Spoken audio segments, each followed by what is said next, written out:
All right, Shalom. Shalom. First and foremost, I want to give all praise, all honor, and all glory to Yahweh, Bahashem, Yahushai, Baha, Ruach Kodash. I'd also like to give double honors to my elders and apostles of Great Millstone that do well. And I would like to say peace and salutations to the Lord's elect, the hopeful elect in 1/3. And Lord's will, this lesson will be edifying and exhorting to the sincere sheep of Yahweh, Bashem, Yahushai, Baha, Ruach Kodash. And as the title reads, Esau is the worst of the heathens. All right. Esau is the worst of the heathens. Now, we understand that, with us being in captivity in the Babylon the Great, all right, the mystery whore, Babylon the Great, the history that we've experienced on this side for many generations, we understand, how Esau is, has treated us the worst. But, in the spirit, I was reading Ezra. All right. We were reading Ezra a few nights ago, and I was going through how King Cyrus had made a decree, to build the house of the Lord, and I said, man, even you got other heathens that, did good things for us.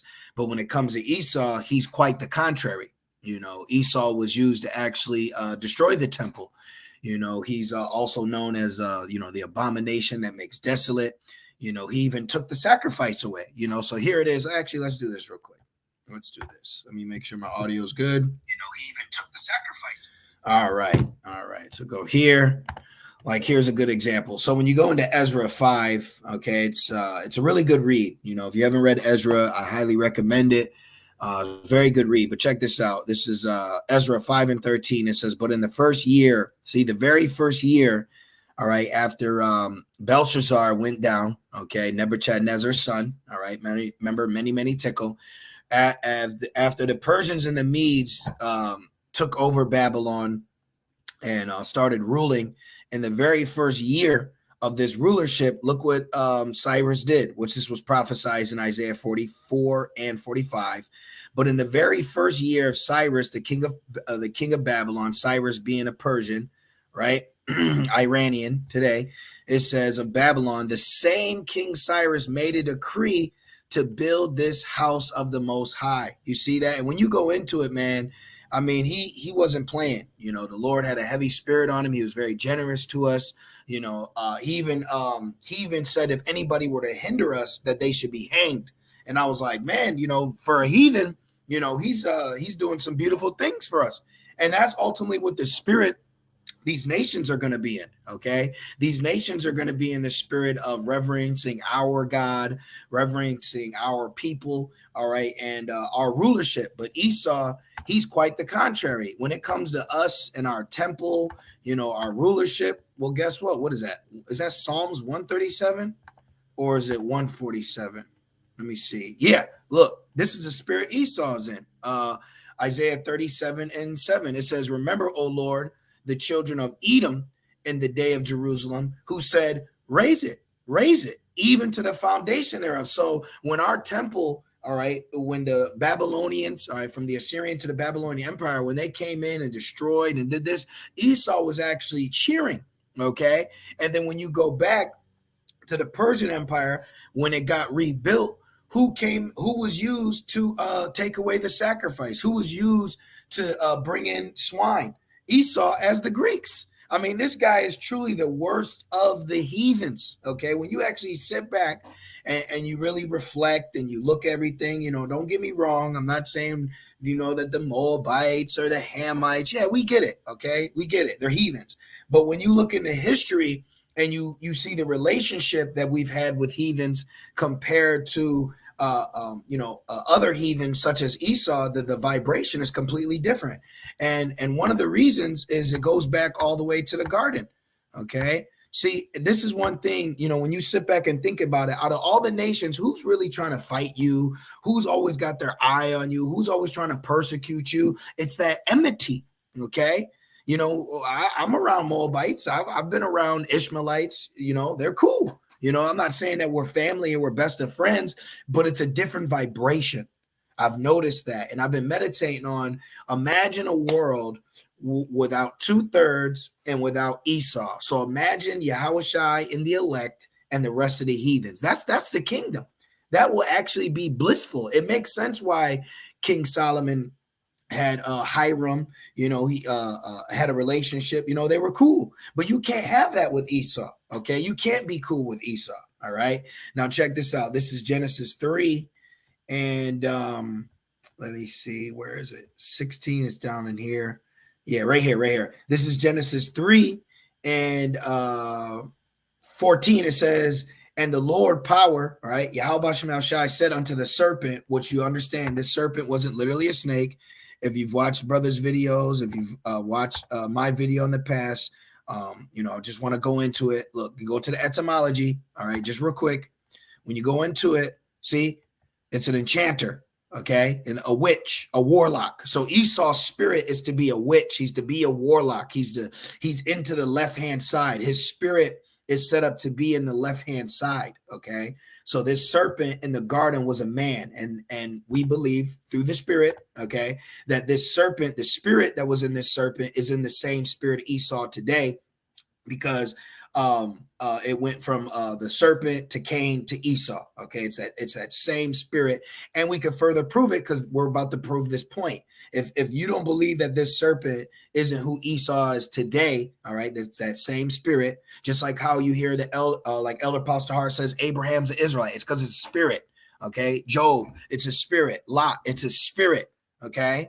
This is what, if you want to know why certain men will be in the kingdom as Israelites, all right, going back to like Abraham, because it's his spirit. If you want to know why we're saying that this serpent, this warlock, this witch is Esau today, it's because of his spirit. His spirit is not upright in him. Speaking lies, Psalms 58, you see? And it says, and the Lord God, Yahweh Shemel Shai, said unto the serpent, because thou hast done this, thou art cursed above all cattle and above every beast of the field. Upon thy belly shalt thou go. But snakes already are on their belly. So why, if this was a literal snake, why would this snake be cursed to go on its belly? You see? Look, and dust represents confusion. And dust shalt thou eat all the days of thy life. Right. This is why it says in 1 Corinthians, real quick, I want to say it, but I'd rather grab it.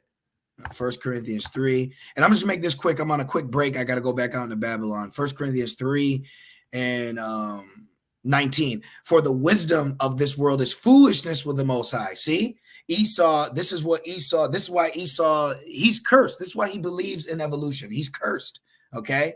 Even other heathens have ideas about God. If you think about it, even other heathens, they have their own gods and religions, but it's Esau. It's a so-called white. They're the only people, when you look at it for the majority, they're not into like righteous spirituality. Okay, they definitely believe in Satan, but when it comes to God, that's I don't know. That's why they're into science. This is why they're into numerology. This is why they're into astrology.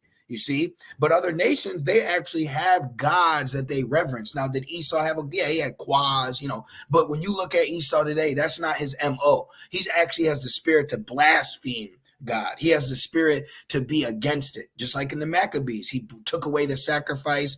He sacrificed swine's flesh. Only someone like Esau would go to that level, like pissing on someone's grave. You know what I mean? That's the level that Esau has been created to be. Remember, he's a dishonorable vessel. It didn't say Ham was a dishonorable vessel. It didn't say Moab. It said one lump was honor, another was dishonor. Esau is that dishonorable vessel. That's why he's the worst of the heathens, okay? He's the worst type. All right. He's the worst type of heathen. And that's why ultimately it makes sense why he's going to be done away with. Now I'm thinking about like 3 more precepts, but let me get this one out of the way, and Adon Ratazah, they'll come out. Because it says, when you have rest, remember to take out Amalek, which makes sense. You're the worst heathen. Let me just Google it so I have it. It's in Deuteronomy 24. Take out Amalek let's just put for rest. There, I just want, okay, yep, right here. So I just want to hold this because I don't want to forget it. All right. I want to make a point on this. So I don't I'll remember it. I'm still in this. And I got Genesis. So let's go right here. Let me make my points and we'll go back. So it says, Where are we at? Right, 19. For the wisdom of this world is foolishness with the Most High, for it is written, he taketh the wise in their own craftiness. If you wonder where this is written, it's written in the book of Job, the 5th chapter, which actually entails us and lets us know that in these end days, last days, okay, with Esau ruling, 2nd Ezra 6, with Esau ruling, all right, he's going to be taken out of his way in the midst of his cunning craftiness of his new world order. Okay, he's even going to attempt to fight against the Most High. Even other nations, when look like Rahab, when the walls of Jericho, you know, when all these things happened in Egypt, even the heathen Rahab had sense and was afraid. Balaam, who I believe was a Moabite, he even reverenced, you know, Yahweh Shemel Shai, Cyrus, Darius, Xerxes, all these men. Okay, all these men. Now, the Lord did have to humble Nebuchadnezzar, and the Lord also had to humble Belshazzar, and the Lord had to humble Pharaoh. But they also acknowledge. See, Esau will be like, no, there is no God. You know, he's the only one. Like there was a dude, Amalekite. He was basically like, well, if the Lord brings a flood, then we'll do this. And like they're very proud. Okay, they're not fearful of Yahweh Shemel Shai. You see. And it says he take the wise in their own craftiness. So Esau, the serpent, he was cursed with this confused mindset. This is why back in Genesis 3 and 14, dust, confusion shalt thou eat. This is why when you go into his college, this is why he's gotten the earth drunken with his wine. He's the worst, man. This guy's the worst. He's taken heathens culture out of their own culture. Now everybody's got to have a suit and tie and a shaved face. Nah, man, that's not how life's supposed to be ran. And that's one thing that we had to learn, that the ways of Babylon, the ways of Esau, you are not a product of your environment. You are a product of Esau. And we are no longer products of Esau. We are no longer products to this system and the standards that this system force feeds us, because that is the confusion that has destroyed us. And that's what he's been cursed with. Look, but back to the initial point. All right. And I will put enmity between thee and the woman. Who's the woman? The woman in this context is Eve, but ultimately, who is this woman? Israel. Okay. For Israel is as a beautiful, delicate woman. So right here, the serpent was cursed to have enmity with with the woman, right?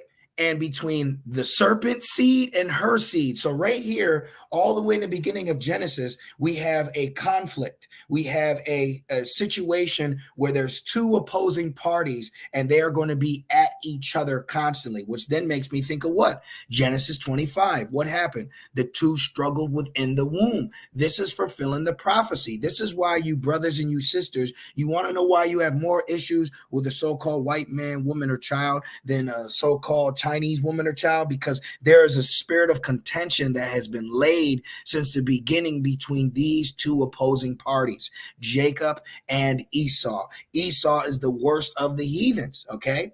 The other nations, like Ishmael, 12 sons to serve our 12 tribes. These other Ham, you got certain members of Ham that have been given the duty of draws of water and fetchers of wood. You know, when you look at Moab is a wash pot. So when you look at all these other nations and then you sit here and you look and say, well, what's your job, Esau?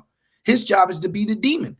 His job is to be the demon. And let's get that in Romans real quick. Romans 9. I want to get the dishonorable vessel. Okay, so you have to also understand what this means too.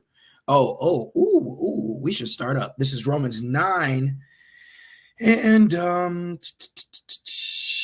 let's start at 7. It says, neither because they are the seed of Abraham are they all children, but in Isaac shall thy seed be called. That is, they which are of the children of the flesh.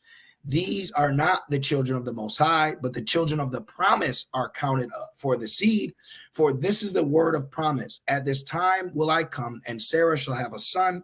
And not only this, but when Rebekah also have conceived by one, even by our father Isaac, for the children being not yet born, neither having done any good or evil, that the purpose of the Most High, see, the Most High set up Esau to be the worst one. Okay, the wicked one. Esau is that wicked one. Out of all these nations, out of all these heathens, Esau has caused the most offense. When you look at it and you understand, I remember it was a few years ago, I was sitting back and I wanted to do a series about each tribe and the atrocity that Esau has done to them. And you look at the list. Look at the list. Like, look, let's do it real quick. I know I gotta skedaddle. 12 tribes of Israel. Let's go here. Okay. And that's funny. Let's go to this one. We just want the chart, right? So when you look at the chart, right off the bat, we're dealing with Esau. Because remember, the northern kingdom left. So Babylon didn't affect the northern kingdom. It was this Babylon. You see? So you have certain nations that didn't get their hands on all the tribes of Israel, but Esau did. Esau got his hands on all the tribes. Habakkuk 2, he heaped unto himself all people. Jeremiah 50, the children of Israel and the children of Judah were pressed together. They refused to let them go. See, that's Esau did this. Judah, slavery, Benjamin, pickaninny, Levi. Hey, they're still catching hell to this day. Ephraim, bring their children to the murderer. Okay, the Great Migration. All right, the Cubans, hey, the list goes on. Dominicans, Guatemalans, Gad, Native Americans. Esau has had his hands on every single tribe. Okay, the Seventh Cavalry, Gary Owens. That's what they yelled when their war cry when they took down Gad with the devil's breath, the gauntlet gun. Seminole Indians. Okay, Trail of Tears. All right, the Colombians. Oh my goodness, the Mexicans. How do you think you have the and mind you, some of these tribes experience it from the Spanish, the conquistadors. See, the Spanish. Some experience it from the British. Some experience it from the Pilgrims. We've all had a story, a horrific story and experience, and to this day dealing with Esau. Okay, look, back to my point. Why do you think you got the character Wolverine? It goes back to he might have been Asher, but you had a man by the name of Galvarino, okay, where they would cut off your hands and your nose if you didn't pick enough gold. All right, look, the Argentinas, you see? So every tribe has a story that Esau's done something, okay? Every tribe, every single tribe, Esau's done something to. He's the worst of the heathens, man. He's the worst. And we're supposed to be brothers. And it says, for the children being not yet born, neither having done any good or evil, that the purpose of the Most High, according to election, might stand. And yeah, you want to talk about election? They know. All right. I was going into the commentary of Malachi 1. Yeah, they know.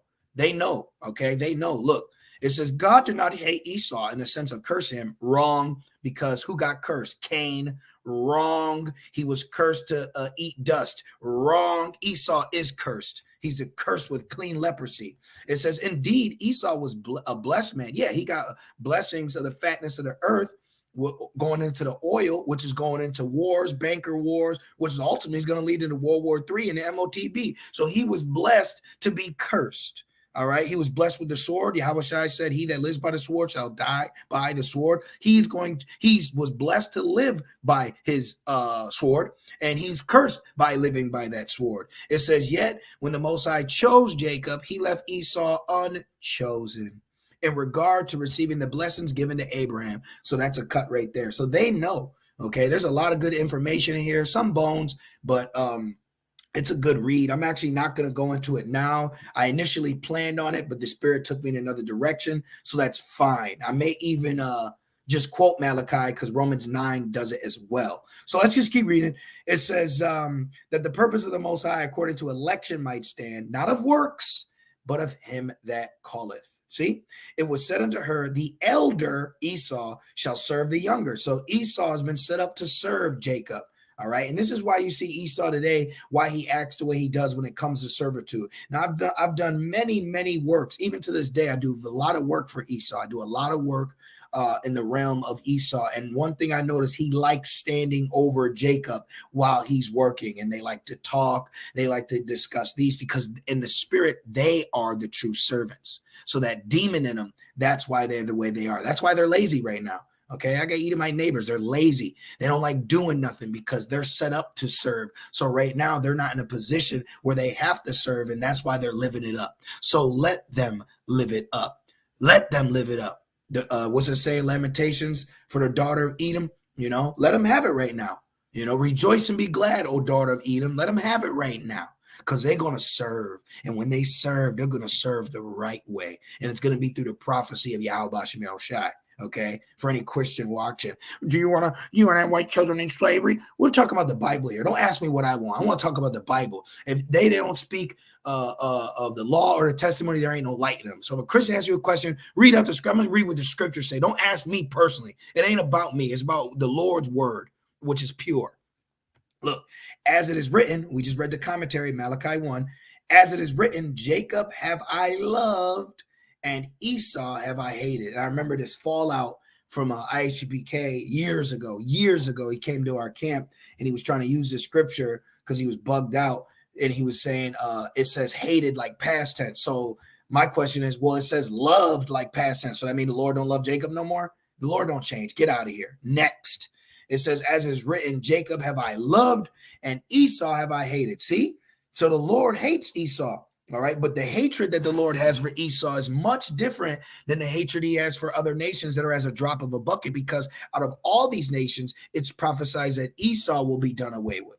Okay.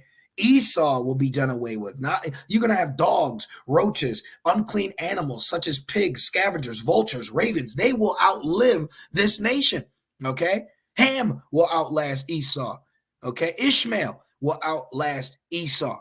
You see? It says, what shall we say then?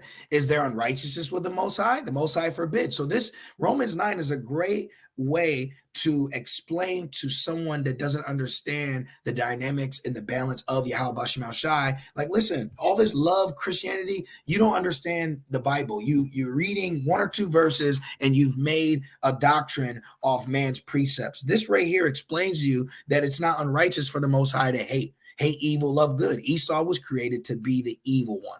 It says, the Most High forbid, for he saith to Moses, I will have mercy on whom I will have mercy, and I will have compassion on whom I will have compassion. So then it is not of him that willeth, nor of him that runneth, but of the Most High that sheweth mercy, which proves no free will.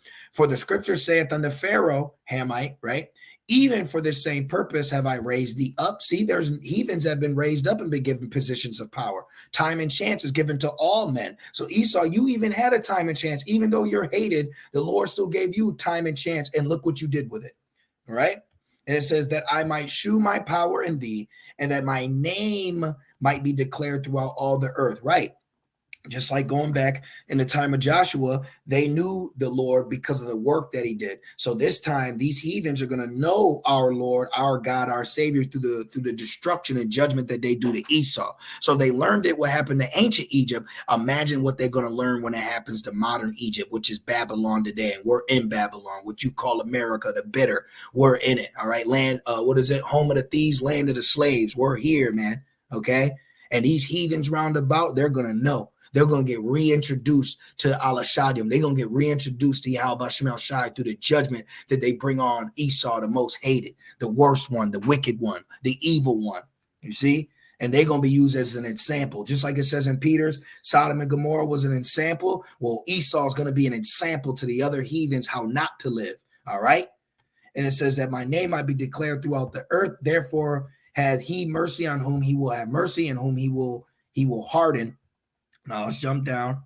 Oh, let's just keep going. It says, thou wilt say then unto me, why does he yet find fault? If he did no good or evil, why does he yet find fault? Right? For who has resisted his will? Nay, but, O man, who art thou that replies against Most High? Ain't none of us in a position to question or ask. You ain't questioning nothing.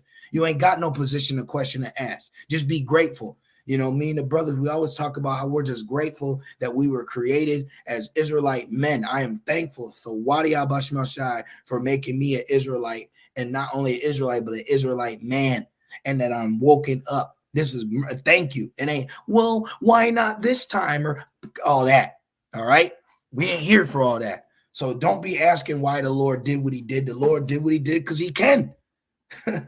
Shall the thing formed say to him that formed it, why hast thou made me thus? Right, a baby come out. Well, why did you have me?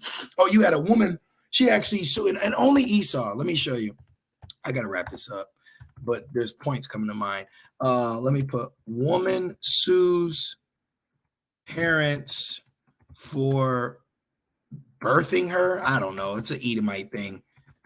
Let's look this up. Only Esau would. Yep, look at her ass right there. Woman who sued mom's doctor claiming she should never have been born has won the rights to millions in damage. Only Esau will want to sue his parents for giving birth to them and then win money. Are you kidding? Let's read the scripture again. What does it say? It says,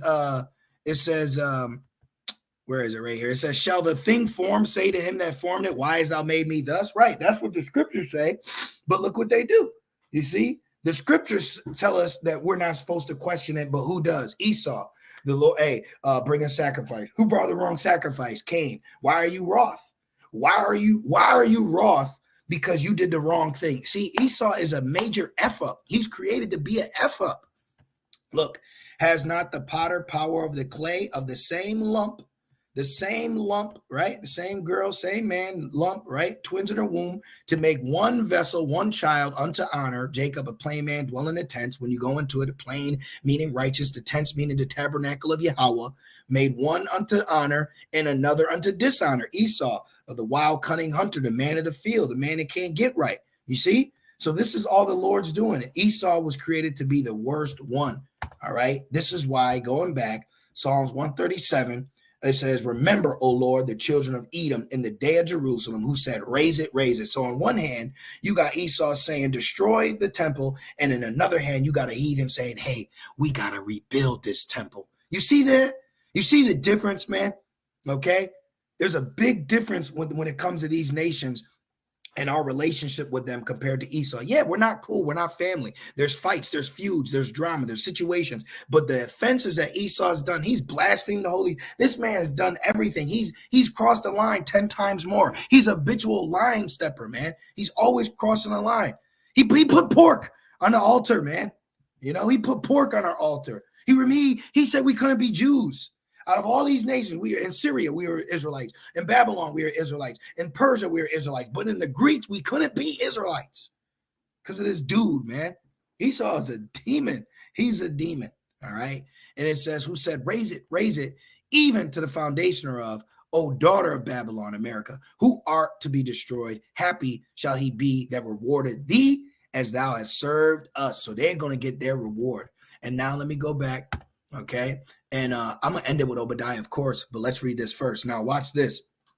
This is a law. You want to talk about the law? Let's talk about the law. Let's read this, what the law says. All right. You talk about the laws done away with. That's impossible.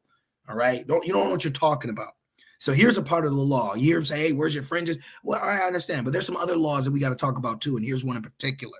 Deuteronomy 25:17. Remember what Amalek did. You are commanded to remember what Amalek did unto thee by the way when ye were come forth out of Egypt.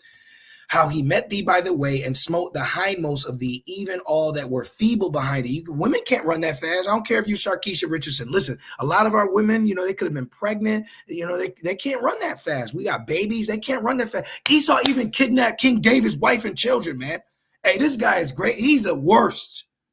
He makes the worst life decisions, So some of you sisters that are, woken up, you got to understand there's things that he's done to you women and children too, not just here in America, So this is a commandment. It says when thou was faint and weary, right? Remember, what was the movie? White Man Can't Jump.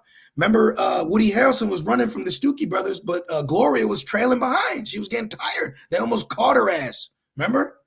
So you got to understand he was catching our weak ones, man, And it says, and he feared not Yahweh. See, he don't fear Yahweh B'Shem Shai. He don't care. He causes great offenses. Okay. He took away the sacrifice. Yeah, it was prophesied, but the Lord set him up to be the one to do it. Okay. It says, therefore, it shall be when the Lord thy God has given thee rest from all thy enemies round about all the other heathens. In the land which the Lord thy God giveth thee for an inheritance to possess, meaning when we get in the kingdom, when prophecy is fulfilled, when Yahweh Shai is here on earth ruling, let thy will be done in heaven let thy will be done on earth as it is in heaven, right? New covenant, right? That thou shalt blot out the remembrance of Amalek from under heaven, thou shalt not forget it. So before we get our real rest, before we can really rest in the kingdom, Esau is going to have to be done away with. You are the worst of the worst. That man is the worst of the worst. And let's end it with Obadiah. And of course, there's many more precepts, but I just wanted to make this quick point before I got to jet back out into the rulership of Esau. We are yet this day in captivity, but it's okay. It's okay. Obadiah 1:6, how are the things that Esau searched out? Because of the Lord. The Lord did this. The Lord exposed you, man. Yahweh Shem Shai exposed you. The Lord got us singling you out. There's a reason why the Lord got a spirit warrior on Esau's heels. What did it say? He grabbed him by the heel. It says, how are the hidden things sought up? Now let's go down. Look, verse 10, for thy violence against thy brother Jacob. Moab's not our brother. Ham's not our brother. You see? Esau's is Jacob's brother. Esau comes from the line of Shem too. You see? But I believe with Persia, they're Shemites too. So look at how they treated us compared to how you treated us. See? You see? Obadiah's visions concerning the Edomites included all of the following except which one? Their kindness. Their kindness. Their kindness. That is correct. Look, Esau don't got no kindness. See? The Most High took their strength and made them the Edomites' downfall. See that? Esau got everything. Pride, wealth, allies, but no kindness. That's a gut. Rude, weak-ass people, man. They're a terrible nation. They're a terrible people. It says, for thy violence against thy brother Jacob, shame shall cover thee. Yeah, shameful spewing on thy glory. I be watching RT. People be talking big shit. Excuse my language. People be talking a lot about America and what they're doing. Your police are corrupt, government, politicians, school system, judicial system, you name it, man. You're at the bottom of the barrel, but your pride keeps you circling the top while you're circling the drain. It says, and thou shalt be cut off for a week, for a day, no, forever. You can be cut off forever, and then we're going to really have rest. Job 20. Remember the wicked, man. Job 20. Let me get one more. I got to. Job 20, real quick. Job 24. Knowest thou not this of old, since man was placed upon earth, that the triumph of the wicked is short, and the joy of your hypocritical ass is but for a moment. Slakia. The joy of the hypocrite is but for a moment. This is a moment, man. I actually have to remind myself almost daily. This is a moment. It's cool. The Lord is doing things, man. Yahweh Shem Shai is really doing things. Do not let this place get the best of you. Do not let Babylon win. Don't let Esau win, man. We got prophecy on our side. It's a fixed fight. You got to keep fighting, man, because he's about to get cut off forever. Look, in the day that stoodeth on the other side, and the day that the strangers, the Babylonians, carried away captive his forces. Yeah, why didn't you help us, Esau? See, and foreigners entered into his gates and cast lots upon Jerusalem. And what did he say? Raise it, give me that, I'll take that. Even thou was as one of them. See, but thou shouldst not have looked on the day of thy brother, in the day that he became a see. Esau's the worst one. Esau's the worst type. Neither, because Ham is a Hamite, you know. Medes, they're Japhite, you know. Neither shouldst thou have rejoiced over the children of Judah in the day of the destruction, talking about Babylon, ancient Babylon. Neither should thou have spoken proudly in the day of the distress. Thou should have not entered into the gate of my people in the day of their calamity. You weren't supposed to partake in that. When you read the book of Jeremiah, when you go into it, hey, the Lord was setting up Nebuchadnezzar to come against us. But who was right there with their sticking their neck out? Like Drake under DeMarcus Cousins' arm, you know, right there, wanting to get his fill in too. See? Yea, thou shouldest not have looked on their affliction in the day of their calamity, nor have laid hands on their substance in the day of their calamity. Neither shouldest thou have stood in the crossway to cut off those of his that did escape. See? You were killing us as we're escaping Egypt. Then you denied us with Moses to cross through your land. So guess what happened? Because Esau didn't allow us to cross through his land and we had to go around, we ended up going to war with the Moabites in a time, and then that almost we almost got into another war in the time of the rebuilding because of your ass, man. When you read the history, when Esau didn't allow us to go through his land, we had to go around the long way, ended up going to war with some Moabites. Then years later, in another captivity, they brought that shit up like, yo, why'd you do this and da-da-da. They had to explain because Esau didn't let us through. It's right in the scriptures in the time of Nehemiah. You can read in the time of Nehemiah. They literally didn't allow us to go through. So Esau's the reason why we went to war and had more enemies. You see? And it says, remain in the days of distress, For the day of the Lord is near upon all heathen. As thou hast done, it shall be done unto thee. Thy reward shall return upon thy own head. For as ye have drunk upon my holy mountain, so shall all the heathens drink continually. Yea, they shall drink, and they shall swallow down, and they shall be as though they had not been. See that? Verse 8, let's keep going. But upon Mount Zion shall be deliverance, and there shall be holiness, and the house of Jacob shall possess their possessions, and the house of Jacob shall be a fire, and the house of Joseph, northern kingdom, a flame, and the house of Esau for stubble, and they shall kindle in them and devour them, and there shall not be any remaining of the house of Esau, for the Lord has spoken it. You see that? The Lord has spoken it. So Esau, hey, you're on your way out of here, man. Okay, Esau is the worst heathen. All right, I went way over the time I was supposed to go. Hey, Esau is done. I pray that, this lesson was edifying, exhorting to the sincere brothers and few sincere sisters. I'd like to give all praise, honor, and glory to Yahweh, Ba'ashem Yahushai, Ba'ashem Rakak. I'd also like to give double honors to my elders and apostles of Great Millstone that do well. And I would like to say peace and salutations to the Lord's elect, Abad Babal. With that being said, Shalom.